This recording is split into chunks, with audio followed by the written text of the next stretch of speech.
What is freedom of speech in our technocracy, the consolidation of the modern project?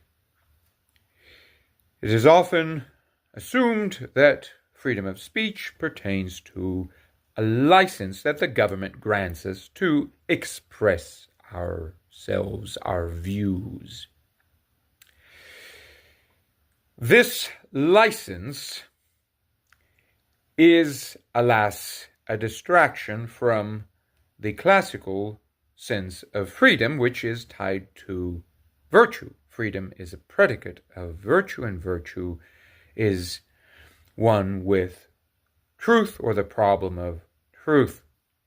But today, freedom of speech is conceived as self-expression.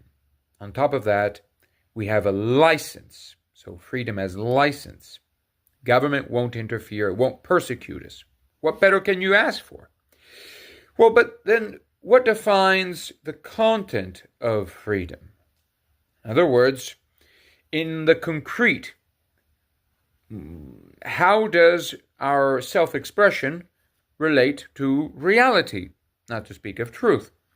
And this problem is somehow managed by the machine, the marketplace.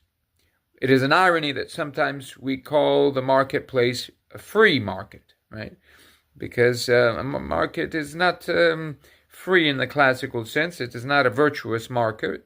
It functions mechanically without the intervention of a law, without the government blocking it, right? So we have this sort of free play of mechanisms that function, and we have these billiard balls that bump into each other in competition.